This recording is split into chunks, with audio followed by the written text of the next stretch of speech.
ជំរាបសួរថ្ងៃនេះខ្ញុំមានវីដេអូអំពីដំណើរកម្សាន្តរោងរាក់នៅក្នុងព្រៃមកស្ទួយត្រីទាំងអស់របស់នាងខ្ញុំនិងគ្រួសារប្អូនប្រុសខ្ញុំហើយប្អូនថ្លៃតែប៉ុន្តែយើងមក4ម៉ូតូប៉ុន្តែ3ម៉ូតូនេះគឺប្រភេទម៉ូតូត្រៃដែលអាចជិះក្នុងព្រៃឲ្យបានម៉ូតូមួយទៀតគឺម៉ូតូធម្មតា PCX យើងអាចជិះអញ្ចឹងបានទេព្រោះផ្លូវនឹងពិបាកមែនទែនវាជាផ្លូវដើរអ្នកនៅក្នុងព្រៃអញ្ចឹងវាតែតែមានដើមឈើថ្មអីនៅតាមផ្លូវនេះបងប្អូនឃើញទេគឺហោះមនុស្សហោះចេញពីម៉ូតូហ្មងហើយវាពិបាកមែនទែនដួលម៉ូតូមួយលើកម៉ូតូមួយដួលម៉ូតូមួយអញ្ចឹងត្រូវជួយគ្នារហូតហើយអ្នកជិះគឺបានតែជិះទេអត់មានបានថាមកជួយយកអីវ៉ាន់មកជួយយកនេះយកនោះអីទេអត់ទេសម្រាប់ខ្ញុំគ្រួសារខ្ញុំហៅខ្ញុំជិះមួយដែរប៉ុន្តែខ្ញុំអត់ហ៊ានជិះទេបងប្អូនខ្ញុំខ្លាចហោះចេញពីម៉ូតូជាធម្មតាយើងមិនបានកាន់ចង្កូតម៉ូតូដឹងតែហោះស្រួលតែម្ដង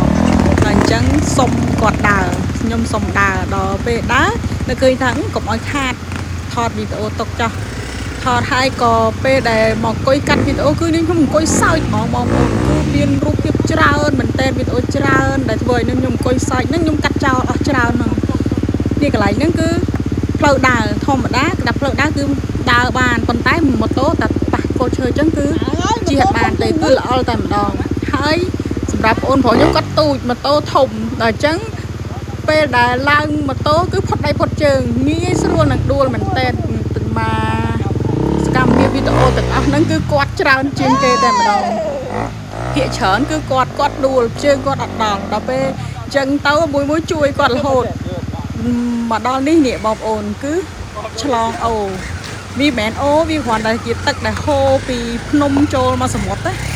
ហ្នឹងគឺមាត់សមុទ្រណាបងប្អូននៅពួកខ្ញុំពងដើរហ្នឹងគឺមាត់សមុទ្រនេះបងប្អូនថ្លៃខ្ញុំម៉ូតូគាត់គឺធ្ងន់